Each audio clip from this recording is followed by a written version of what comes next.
Hey, Bible nerds, this is Dr. Manny Arango. Welcome to the Bible Department podcast, powered by Arma. We are walking through the entire Bible in a year. You can go to the description or thebibledepartment.com to download a reading plan and join the journey.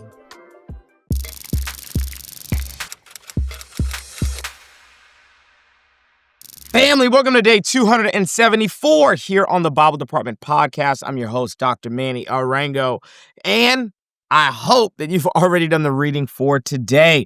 Today, we are looking at Psalm 66, Psalm 67, and Psalm 68. We got a medium-sized psalm, a really short psalm, and then a pretty hefty psalm. The psalms that we've got today are not necessarily evenly sized, but good reading. Simple reading, and hopefully this podcast episode can illuminate what you've already read.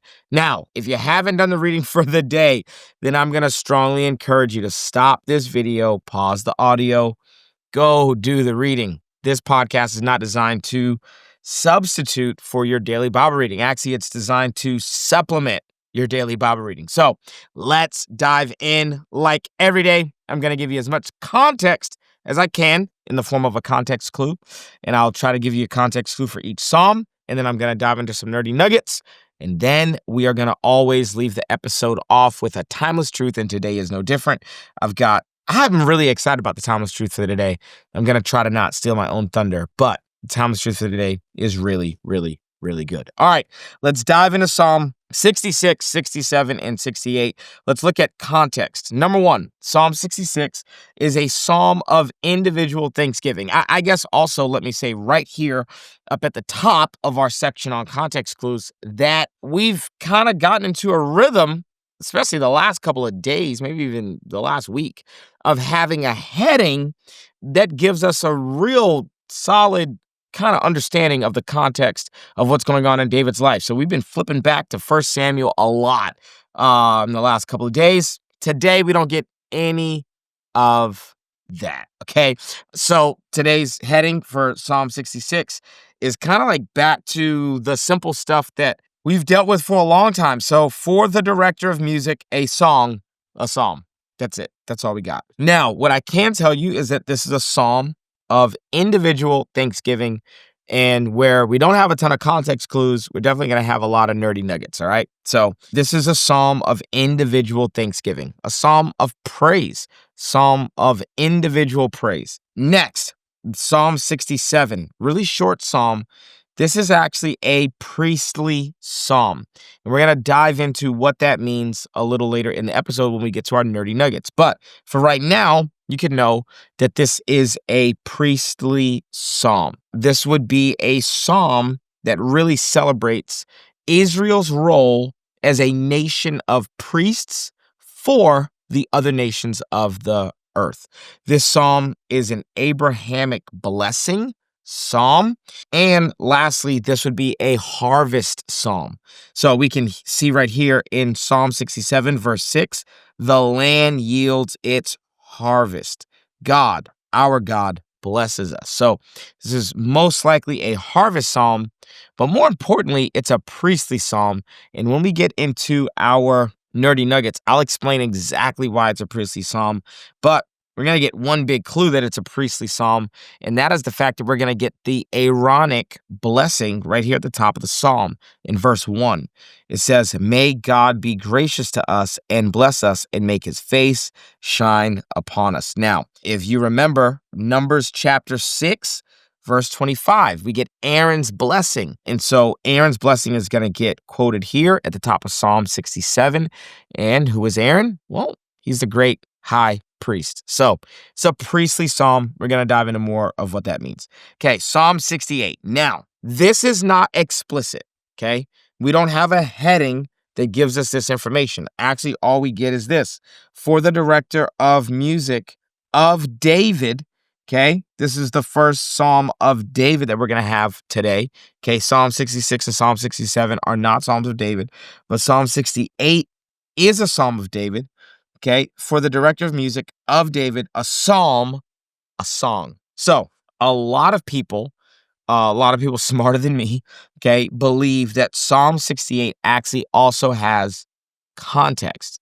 and that the context would have been 2 Samuel chapter 6, verse 12, aka the procession of the Ark of the Covenant from Obed-Edom's house to the tabernacle in Jerusalem. Very possible that that moment is actually the context for this psalm, Psalm 68. This isn't the only psalm that's connected to that historical moment. And so there's a lot of evidence that Psalm 68, although we don't get a detailed heading at the top of the psalm, there's a ton of context here that what's being described in the psalm is the transportation of the Ark of the Covenant.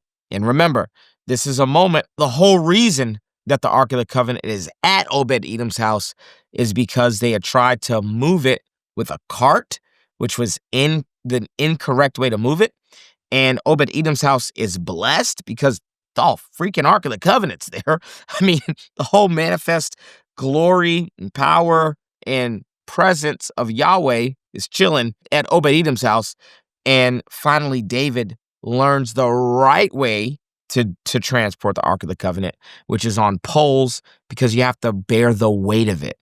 And that's a whole sermon on worship right there, that worship is something that you have to bear the weight of, okay? So anyway, they do it the right way, and David is going to dance out of his outer garments. And his wife at this point in time is going to be really unhappy, okay, that David has become even more undignified or has undignified himself in front of the servant girls. And David's response is, I will become even more undignified than this. Like, you ain't seen nothing yet, girl. So, all right, there's lots of evidence that that's the context. All right, that's a lot of context.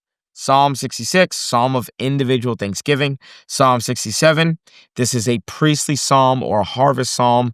We'll get into what that means later. And then Psalm 68, there's tons of evidence, and we'll dive into that evidence, that this psalm is based on the procession of the Ark of the Covenant from Obed-Edom's house to the tabernacle where it belongs in Jerusalem. All right, let's dive into some nerdy nuggets.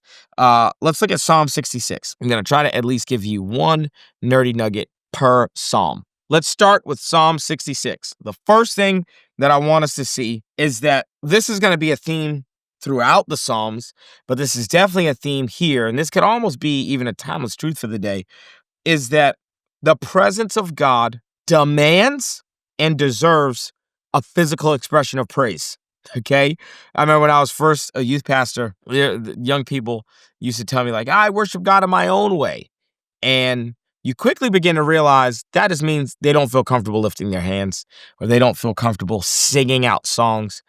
And I learned pretty quickly, actually, that if I allowed them to worship God in ways that made them feel comfortable, then I actually just effectively made worship about them.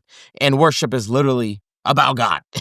And so part of worship is like seeking discomfort. Like, worship is inherently not comfortable. It is inherently about God. And I cannot get past or shake or ignore, rather, just the physicality of worship. So the first words of Psalm 66 is shout, shout.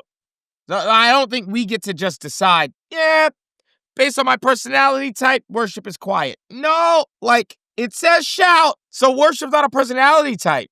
It's a command. It's like, no, let's shout for joy to God, okay? All the earth, sing the glory of his name. Make his praise glorious. So lots of words there, okay? Shout, sing, praise. Say to God, okay? So also speak to the Lord, talk to the Lord. And what are we saying to God? How awesome are your deeds? So great is your power that your enemies cringe before you. So we got some words of affirmation here for the Lord, man. Okay? Like, AKA praise. All the earth bows down to you. They sing praise to you. They sing the praises of your name. I think that when the psalmist talks about all the earth, I think we are talking about creation and humans. Okay? I think we're talking about the mountains and the grass and animals, plus human beings, all right? And how does creation worship the Lord? By acting according to the nature that God set within it. Okay, so how does a deer worship? By acting like a deer. Okay, and so how do humans worship? By reflecting the image of the one whose image we bear. Okay, so the way that God has designed us actually shows us what worship looks like for each species, right? So a tree and a human don't worship the same way, but a tree worships by doing what God designed it or created it to do. And I worship by doing what God created me or designed me to do. All right, family, the wait is over. My brand new book, Crushing Chaos, is out now and available everywhere books are sold. Literally today, I walked into a Barnes & Noble and I signed a bunch of copies at a physical location. So you can grab this book at a physical Barnes & Noble, or you can go to a Books A Million or Amazon or anywhere books are sold and grab a copy. If you enjoy reading the Bible from an ancient perspective, if you understand that the beauty of Scripture is actually knowing it in context, then you'll love this book. And if there's any chaos in your personal life, I think that reading the Bible from an ancient perspective can actually help to crush the chaos in your life. I think this book is going to be a New York Times bestseller. I really do. I think we wrote a good one. I think you should get a copy today. All right, back to the episode. Now, the moment I rebel against how God designed me, that would literally be the opposite of worship. So if I'm using sex in a way that's not the way that God invented sex or designed sex to be used, I'm actually using sex not for worship to God, but worship for self. I'm perverting that which God has made by using it in a way that's not how the Creator designed it to be used or intended for it to be used. It's like, let's take, for instance, if I use this iPad as a Frisbee, right? It could work, but whoever designed this iPad would probably say, yeah, that's not what I designed it to do, right? So just because it can be a Frisbee doesn't mean that it was designed to be a Frisbee. And the person who created it and made it actually has the authority to say what they made it for. And so God is creator. And so one of the things that we get right here, not just in Psalm 66, but through the Psalms period, is a biblical worldview acknowledges I'm not the creator, God's a creator. I'm a created thing, God's a creator. I don't get to define myself. I don't get to pick my pronouns. I don't get to create my own identity. I don't get to define marriage the way that I want to. I don't get to define sexuality the way that I want to, because I didn't create any of that stuff. I didn't create marriage. I didn't create sex. I didn't create sexuality. I didn't create gender. I didn't create any of that stuff. So I don't actually get to tamper with it or pervert it or use it in ways that are not how the Creator intended it to be used. And when I do use these things the way that the Creator intended for it to be used, that's worship. And anytime that I use what God has made in ways that aren't the way that God intended for it to be used, that's perversion. Okay, so worship versus perversion. Okay, this is good. Okay, he turned. Okay, come and see. Okay, I love this. Come and see what God has done, his awesome deeds for mankind. He turned the sea into dry land.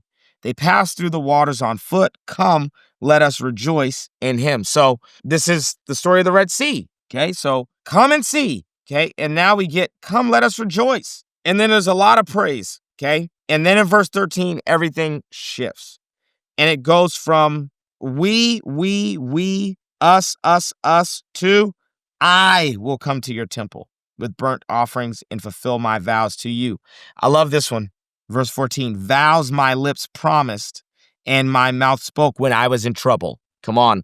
Please, let's not act like we have not all vowed something to the Lord when we were scared or in trouble.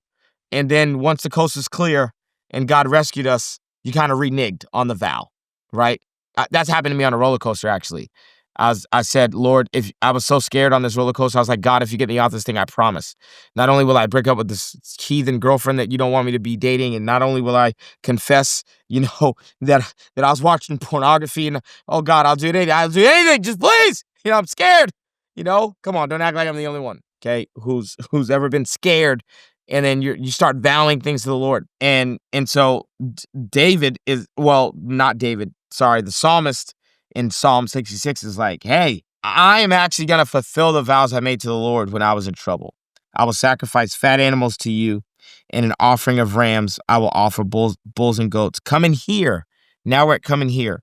So we've done come and see, come let us rejoice. I will come to your temple, and now come and hear. And what are they coming to hear? The individual tell of all the things that God has done.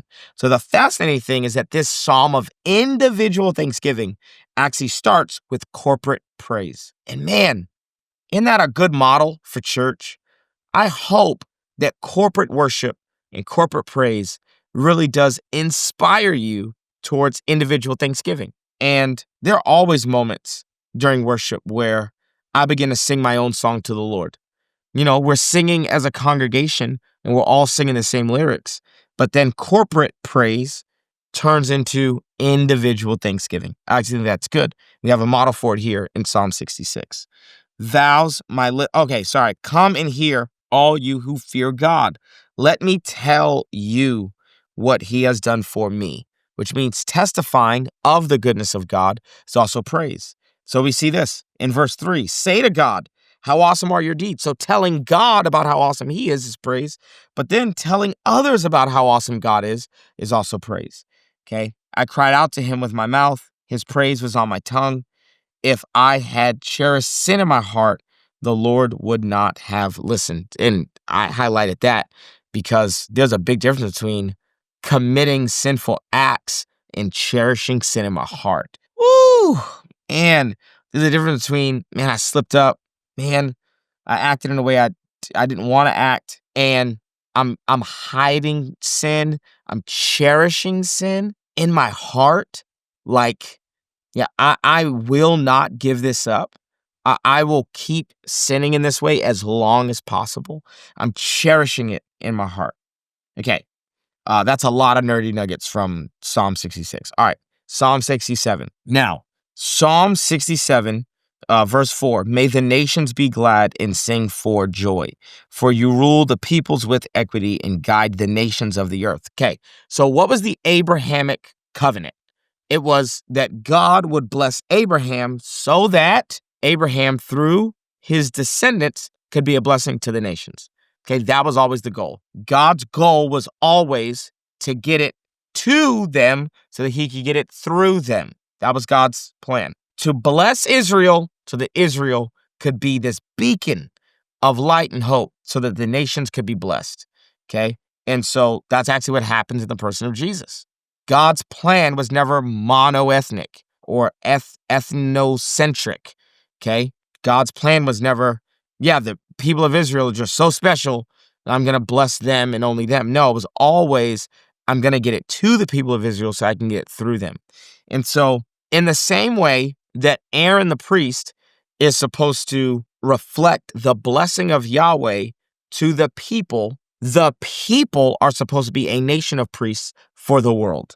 Okay, so the reason that this psalm starts with Aaron's blessing from Numbers chapter 6, verse 25, is because this psalm is actually supposed to demonstrate, reveal the blessing that Yahweh has for the nations through the descendants of Abraham. Okay, so this is a psalm whereby the people are supposed to remember the call on their collective lives to be priests. And what happens when they don't worship idols, God blesses their land. When they don't worship idols, God blesses their harvest. And when God blesses their harvest, they are now a good witness to all the other nations. All the other nations are like, your God blesses your harvest? There's a manifested way. There's a tangible way that God blesses them so that the other nations can see that Israel's blessed. Okay, so the fact that this is a priestly psalm and a harvest psalm really go together, because it wasn't like Israel's just supposed to go out and evangelize.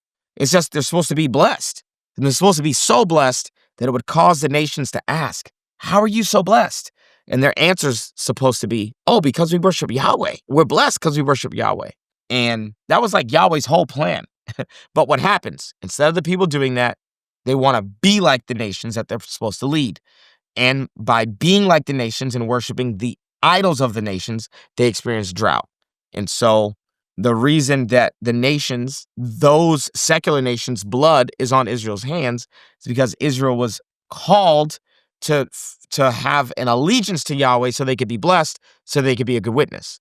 But because they didn't have allegiance to Yahweh, Yahweh had to curse them, and they had to experience drought because they practice idolatry, and therefore they're not reflecting the goodness of God, so they can't be a good witness. And so now the people that they're supposed to be witnessing to, those people's blood is now on their hands. So this psalm has all of those themes encapsulated in it. And to be totally honest, I feel like without that kind of an explanation, you probably wouldn't have understood that that's what this psalm is reflecting on, is talking about. Last but not least, Psalm 68. Now, this Psalm 68, is going to actually quote Numbers chapter 10, verse 35, okay? Numbers chapter 10, verse 35 is going to say this, okay? God shall arise, his enemies shall be scattered, okay? Now, when Numbers says these words, God shall arise, his enemies shall be scattered, it is 100% talking about the Ark of the Covenant being brought out to battle so that the presence of God can actually go before the people, okay? So this entire psalm is a reflection of Yahweh the King riding his mobile throne, aka the Ark of the Covenant. And the psalm begins with the call that is mentioned in Numbers chapter 10, verse 35. God shall arise, his enemies shall be scattered. Numbers, the book of Numbers, presents Yahweh as the general king, not general like lowercase g, general like a general of the army, okay? The general, the king that is also the general of the army of Israel, leading his army into battle. And this psalm reflects some of that ancient journey. All right. The triumph of the warrior king continues as his thousands upon thousands of chariots are described. All right. Now, I'm going to give you a threefold kind of, and that emphasis on the ark and how the ark is moving is what causes a ton of scholars to actually say that Psalm 68 is 100% a reflection or inspired by the ascent from Obed-Edom's house to the tabernacle in Jerusalem. So there's three things that are outlined in Psalm 68. First of all, arise, okay? God shall arise, his enemies shall be scattered. Okay, this is God mounting the Ark of the Covenant. Okay, second, ascend. Okay, here's the language that we have in chapter 68, verse 18. You ascended on high, leading a host of captives in your train and receiving gifts among men. Now, Paul is going to quote this exact psalm in Ephesians chapter 4, verse 8, and that's going to be our Thomas truth for the day. But before we get to that, I just want to close out the sequence that we have. God is going to arise, and then he's going to ascend, and then he's going to enter. Okay, this psalm is going to close, okay, in chapter 68, verse 24. The procession ends when the ark enters the sanctuary, the king's home, Yahweh's home. Okay, Yahweh's throne is back in his palace, which is his home. The king is home. Okay, 68, verse 24, it says this: your procession, God, has come into view. The procession of my God and King into the sanctuary. Okay, so this entire psalm is about a procession, the procession of a warrior king, where the ark is moving around, it's victorious, and then it finally comes to rest in its place or in its home, but in the king's palace. Not the David the king, Yahweh the king. All right, timeless truth. We're going to actually use the fact that Paul is going to quote this psalm. He's going to quote 68 verse 18 in Ephesians chapter 4 verse 8. So I'm going to read Ephesians chapter 4 verse 8 to you. It says this. I'll start at verse 7. But to each one of us grace has been given as Christ apportioned it. This is why it says, when he ascended on high, he took many captives and gave gifts to his people. What does he ascended mean except that he also descended to the lower earthly regions? He who descended is the very one who ascended higher than all the heavens in order to fill the whole universe. So Christ himself gave. Okay, what gifts does he give? Gives apostles, prophets, evangelists, pastors, and teachers to equip his people for the works of service so the body of Christ may be built up. So if Jesus is a groom and the church is his bride, Jesus has a wedding gift for his bride, and it is in the form of these five-fold ministry giftings. So what's my timeless truth for the day? If David danced before the type and shadow, okay, if David danced before that which was prefiguring what we have today, if David danced before the type and shadow, how much more so should we not express physical praise to God now that the fulfillment of the type and shadow is here? Ephesians 4 verse 8 is huge. Ephesians 4 verse 8 means that the fulfillment of Psalm 68 has come.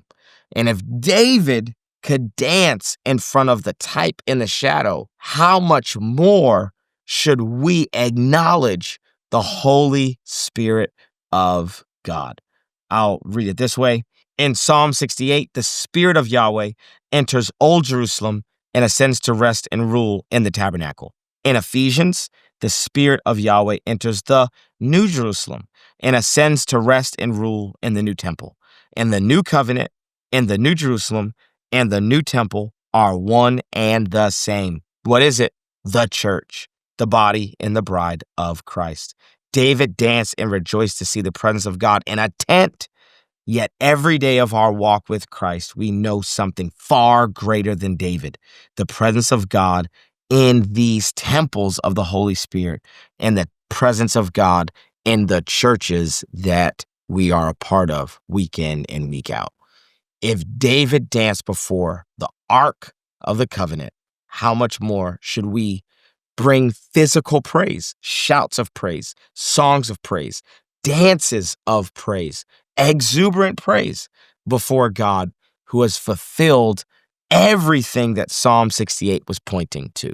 That's not just true for David. That's not just true for Paul. That should be true for you and me as well. And that's my timeless truth for the day. All right, tomorrow we've got Psalm 69 to 72.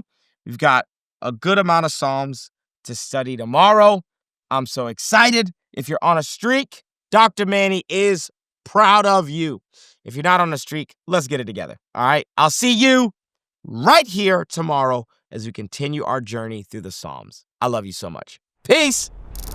Thanks so much for joining us on the Bible Department podcast. If this episode was helpful, how about you leave a comment, share with a friend, and subscribe so that you never miss an episode. To learn more about the show, head to thebibledepartment.com. We'll see you right back here tomorrow.